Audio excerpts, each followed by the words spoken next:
శుక్లాంబరధరం విష్ణుం శశివర్ణం చతుర్భుజం ప్రసన్నవదనం ధ్యాయేత్ సర్వవిఘ్నోపశాంతయే. ఓం శ్రీ గురుభ్యో నమః. నమస్తే అండి, నేను మీ రామకృష్ణ నిహాన్, హ్యాస్టోర్ న్యూమరాల్స్ని. అందరూ ఎలా ఉన్నారు? పేరు పేరున అడుగుతున్నానండి, బాగున్నారా బాగున్నారా బాగున్నారా, ప్రతి ఒక్క కుటుంబాన్ని అడుగుతున్నాను. ఎన్ని కష్టాలు, ఎన్ని ఇబ్బందులు, ఎన్ని ఆర్థిక ఇబ్బందులు, రకరకాల సమస్యలతో ఇబ్బంది పడుతున్నారు. కష్టాలన్నీ మనకు ఎప్పుడు ఇబ్బంది పెట్టవండి. ఆ కష్టాలకు కూడా ఒక్కొక్క టైంలో చూసి ఇక చాలే వీడిని వదిలిపెట్టేసి అని కూడా వదిలిపెట్టిపోతాయి. అది గమనించండి మీరు. అనుక్షణం ప్రతి విషయాలకు ఇబ్బంది పడుతూ లేనిపోని సమస్యలు ఇరుక్కుంటూ లేనిపోని ఆలోచనలో పెట్టి సూసైడ్ చేసుకుంటారు. ఎందుకంటే అవసరం లేదు. ఎంతమందినండి, ఎన్ని లక్షల మందికి నేను ఉపాధి కల్పించాను తెలుసా? కోటీశ్వర్లను చేశాను. ఎందుకు నమ్మట్లేదో నాకు అర్థం కావట్లేదు, ఇంకా అర్థం కావట్లేదు అసలు. మిమ్మల్ని మార్చాలనే ప్రయత్నంలో నేను ఎన్నో సంవత్సరాలు టైం వేస్ట్ చేస్తున్నాను అనిపిస్తాను. మారట్లేదండి, చాలా తక్కువగా మారుతున్నారు.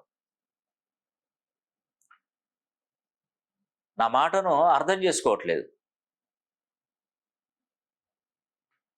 నేను ఓపెన్ ఛాలెంజ్ చేస్తున్నానండి. నేను ఎవరైనా హేతువాదులకైనా నేను సవాల్ విసురుతున్నాను. బాగుపడుతున్నారండి, చాలామంది బాగుపడుతున్నారు, కోటీశ్వర్లు అవుతున్నారు, ఉన్నతంగా జీవిస్తున్నారు. మీరు అనుకుంటున్నారు కోటీశ్వర్లు కావాలంటే భగవంతుడు బిడ్డలు కావాలి కావచ్చు, లేదంటే వాళ్ళ తల్లిదండ్రులు సంపాదించిన ఆస్తులు వాళ్ళ వెనక ఉండాలి కావచ్చు. ఇవన్నీ మర్చిపోండి. అసలు ఏ మాత్రం ఇవన్నీ లేకుండా నేను కొన్ని వేల కుటుంబాలను చూపెడతాను. అది రానే వస్తుంది, ఆ టైం కూడా వచ్చేస్తుంది. నేను చూపెడతాను, ప్రతి ఒక్కరిని చూపెడతాను. అమ్మా, నీకు మంచి జరిగింది, నువ్వు కోటీశ్వరు అయినప్పుడు నువ్వు 10 మందిలోకి ఎందుకు వచ్చి నువ్వు చెప్పవని నేను వాళ్ళని నిలదీస్తాను, ఖచ్చితంగా తీస్తాను. నాకు తెలియని ఇంకెంతమంది ఉన్నారు. ఇప్పుడు పక్కనున్నవాడు బాగుపడుతున్నట్టే, పక్కనున్నవాడు ఎక్కడికి వెళ్ళావు, ఏం చేసావు వాడు చెప్తున్నాడు, మన దగ్గరకు వచ్చి చెప్తున్నాడు. ఇట్లా రామకృష్ణ నిహాన్న దగ్గరికి వెళ్ళాను, నాకు మంచి జరిగింది అని వాళ్ళు కోర్సు రాస్తుంటుంటే ఎప్పుడో ఒకసారి తెలుస్తుంది కదా.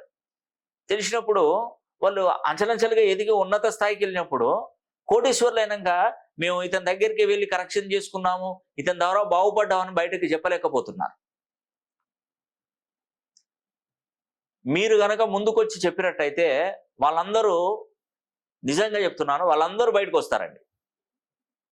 వాళ్ళందరూ ధైర్యంగా ముందుకు వస్తారు. ఇప్పుడు ఏంటంటే అసలు వాళ్ళ ప్రాబ్లం ఏంటంటే అవుతుందో కాదో, న్యూమరాలజీ చూసుకుంటే మంచి జరుగుతుందో, ఆస్ట్రాలజీ చూసుకుంటే మంచి జరుగుతుందో జరగదో, ఎందుకులే అంత తలనొప్పి, మనకు డబ్బులు దండగానే వదిలిపెట్టిన వాళ్ళు చాలా మంది ఉన్నారు. ఏదైనా కానీ అయితే అయింది, పోతే పోయింది అని చెప్పేసి చాలా మంది వచ్చిన వాళ్ళు కూడా వచ్చి నమ్మకంతో పైకి వచ్చిన వాళ్ళు చాలా మంది ఉన్నారు. ఎస్, నమ్మకంతో వచ్చిన వాళ్ళు బాగుపడుతున్నారండి. నేను అదే చెప్తున్నాను. ఒకతను ఫోన్ చేసి మెసేజ్ పెడతాడు, సార్ మా అబ్బాయికి మంచి జరిగింది, మీ గురించి నేను చెప్పాలి అది అని చెప్పేసి ఆయన మెసేజ్ మీద మెసేజ్ పెడుతున్నాడు. రైట్, అలాంటి వాళ్ళకు నేను అవకాశం కల్పిస్తానండి తప్పకుండా. డైరెక్ట్గా ఈ మెసేజ్లు కాదు, అతన్నే తీసుకొచ్చి నా దగ్గర కూర్చోబెట్టుకోవాలన్న ఆలోచన. కొన్ని వేల మంది అలా మెసేజ్లు పెట్టడం. మళ్ళీ రండి మీరు వచ్చి ధైర్యంగా చెప్పండి అంటే, అబ్బా సార్ నేను చెప్పాను సార్ అంటే, ఏంటయ్యా బాబు మా కర్మ ఇది. బాగుపడితే నేను చూసి ఇంకో 10 మందికి వస్తారు కదా. సపోజ్గా ఎవరైనా అంతేనండి, ఇప్పుడున్న పరిస్థితుల్లో అంతే. ఇప్పుడు నార్మల్గా ఉన్నప్పుడు అయ్యా అప్ప అంటారు, కోటీశ్వర్లు అయినప్పుడు ఇక నాకు అవసరం లేదు అంటాడు. పతంగిని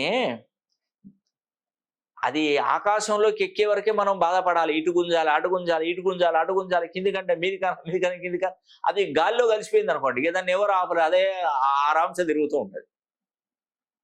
స్టార్టింగ్ ట్రబుల్ మన పేరులో, మన సంఖ్యాబలంలోనే ఉంటుందండి. దాన్ని కవర్ చేస్తే మనం ఎదిగిపోయామంటే ఇంకా మనకు తిరుగుండదు. మళ్ళీ కింద పడమండి. నేను తెల్ల కాగితం మీద రాసిస్తాను 2024 సంవత్సరంలో కొన్ని అక్షరాలు చెప్తాను చూడండి. ఎన్ అనే అక్షరము, హెచ్ అనే అక్షరము, వి అనే అక్షరము, ఆర్ అనే అక్షరము, కే అనే అక్షరము.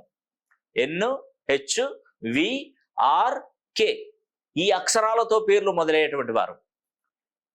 బాండ్ పేపర్ మీద రాసిస్తాను, తెల్ల కాగితం మీద రాస్తాను, అఫిడవిట్ ఇస్తాను, అన్ని విధాలుగా మీకు మీరు అనుకున్నట్టుగా నేను చేసిస్తాను. 2024 సంవత్సరం వీరికి ఒక అద్భుతమైనటువంటి అవకాశాన్ని చూపెట్టేటువంటి సంవత్సరం. ఉద్యోగ అవకాశాల కోసం ప్రయత్నిస్తున్న గవర్నమెంట్ ఉద్యోగాలు జాక్పాట్ కొట్టేస్తారు. నా దగ్గర కరెక్షన్ తీసుకున్న పిల్లలు ఐఏఎస్ ఐపీఎస్లు ఉన్నారండి. వాళ్ళ నా కింద చిన్న చిన్న పిల్లలే, కానీ ఐఏఎస్ నౌకరు చేస్తారు, ఐపీఎస్ జాబులు చేస్తున్నారు. వాళ్ళ తల్లిదండ్రులు నేను తిరుపతి దేవస్థానానికి నేను వెళ్తున్నా అని మామూలుగా నేను చెప్పాలనుకోండి, వాళ్ళు నాకు ఫోన్ చేసి, గురుగారు మీకు అకామిడేషన్ ఇట్లా అంతా మేము ఇప్పించి దగ్గర ఉండి చూపిస్తాం, మీరు వెళ్ళండి, రండి, మీరు రావాలని ఎంతోమంది తిరుపతి నుండి నాకు ఫోన్ చేస్తున్నారండి. బాగుపడ్డారు. ఎందుకంటే నా రుణం వాళ్ళు మనం ఇచ్చినటువంటి కరెక్షన్ వలన వాళ్ళు బాగుపడ్డారు. నా రుణం తీర్చుకోవాలని వాళ్ళు ఎంతో తాపత్రయం చెందుతున్నారు. మొన్న ఇక్కడ కృష్ణేశ్వర్లో చాలా మంది నన్ను గుర్తుపట్టేసి, చాలా మంది, సార్ మీరు రామకృష్ణ నిహాన్ గారు కదా, మీ వీడియోస్ నేను చూస్తున్నాను, మీ ప్రోగ్రామ్ చూస్తున్నాను, ఒకసారి ఫోటో దిగారు సార్. ఎంతమంది నన్ను ఫోటోలు దిగారు. నిజంగా చాలా అండి సంతోషం. ఎందుకంటే ఈరోజు నేను ధైర్యంగా మీ ముందుకు వచ్చి నిలబడుతున్నానంటే మీరు బాగుపడితేనే కదా.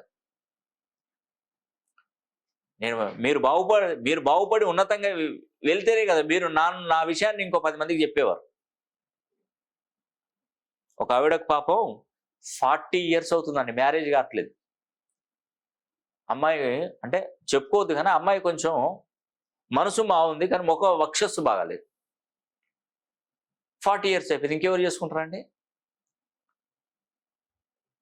ఆవిడ ఎంత బాధపడిందంటే, తల్లి వృద్ధాప్యంలోకి వెళ్ళిపోయింది. ఈమె 40 ఉంటే వాళ్ళ తల్లి ఉండాలి, 65-70 అని ఉంటుంది కదా. భర్త చనిపోయాడు. అన్న ఏం చేశాడు, ఈ అమ్మాయిని వదిలిపెట్టి, తల్లిని వదిలిపెట్టి ఆయన యుఎస్ ఆస్ట్రేలియాలో యుఎస్కు వెళ్ళిపోయి అక్కడ వాడు జీవనం కొనసాగిస్తున్న తల్లి చెల్లి అనే అనుబంధం లేకుండా వదిలిపెట్టిపోయాడు. నాన్నగారికి వచ్చిన పెన్షన్ డబ్బుల మీదనే బ్రతుకుతున్నారు సింగరేణి. ఆ కొడుకు నాన్నగారి పేరు మీద ఆయన బ్రతుకున్నప్పుడు లోన్లు తీసుకొని ఆయన అమెరికాకు చెక్ చేశాడు. ఆ లోన్లన్నీ ఇప్పుడు కట్ అయిపోయి మిగతా పైసలు వాళ్ళకి వస్తున్నాయి. అమ్మాయి పెళ్లికి ఎదిగింది, 40 సంవత్సరాలు అయిపోతుంది, పెళ్లి ఎవరు చేయలేకపోతారు, డబ్బులు లేవు, ఉండడానికి ఇల్లు లేదు, ఉన్న అమౌంట్ అంతా వాడు దుబ్బుకొని వెళ్ళిపోయాడు. ఎంత పరిస్థితి దారుణంగా ఉన్నది ఒకసారి చూడండి. అంటే కొన్ని సందర్భాల్లో కొన్ని విషయాలు వింటుంటే ఎంతో బాధేస్తుందండి, చాలా బాధేస్తుంది. వివాహం చేసుకున్నారు, ప్రేమించి వివాహం చేసుకున్నారు, తల్లిదండ్రులను ఒప్పించలేక వీళ్ళు మనకు వద్దు అని చెప్పేసి ఇద్దరు కలిసి వివాహం చేసుకొని మన బెంగళూరులో జాబ్ చేసుకున్నారు. సంపాదించుకొని పిల్లలు కనే వరకు మంచిగా హ్యాపీగా సంతోషంగా ఉన్నారండి. ఆకస్మికంగా భర్త చనిపోయాడు. ఇటు తల్లికి అంటే పిల్లగాడి తరపున బంధువులు రాలే, అమ్మాయి తరపున బంధువు రాలే, వదిలిపెట్టారు. ఇక మళ్ళీ వాళ్ళ కొలీగ్స్ ఉండి అంత్యక్రియలు చేసి తలా ఇంత అమౌంట్ వేసి ఆ పిల్లల పేరు మీద ఫిక్స్డ్ డిపాజిట్ చేశారు. ఆ అమ్మాయి జాబ్ చేసుకుంటూ ఉంటుంది. విధి వక్రీకరించింది. కొన్ని సందర్భాలలో ఆ అమ్మాయి నా దగ్గరకు వచ్చి, అంటే నా దగ్గరికి ఫోన్ లైన్లో మాట్లాడినప్పుడు ఈ విషయాలని చెప్పిందండి. మా జీవితంలో భగవంతుడు మమ్మల్ని ఓర్వలేకపోయాడు. ఆయనకు 60-70 వేలు వస్తుంది, వీడికి 40 వేలు వస్తాయట.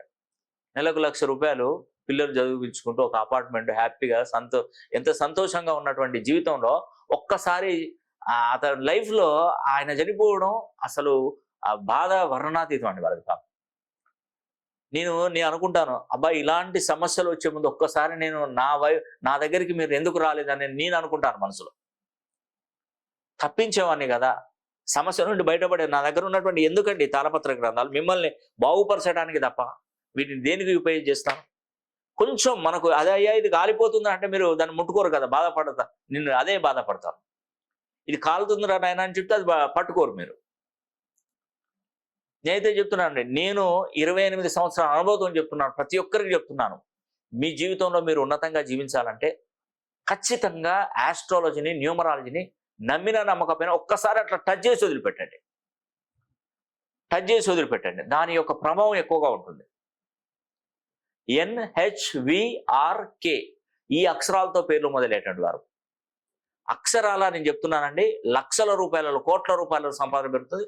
సుమారుగా 100 కోట్లు సంపాదించే అక్షరాలలో, రాసులలో ఎన్ కానీ, హెచ్ కానీ, వి కానీ, ఆర్ కానీ, కే కానీ ఖచ్చితంగా ఉంటుందండి. నేను రాసిస్తాను, 100 కోట్లు సంపాదించి తీరుతారండి. 10 సంవత్సరాల లోపు వీరి 100 కోట్ల వశం అవుతుంది. ఒకసారి మీరు గమనించండి. ఈ వీడియో కనుక మీకు నచ్చినట్లయితే లైక్ చేయండి, షేర్ చేయండి, కామెంట్ చేయండి. సర్వే జనా సుఖినో భవంతు.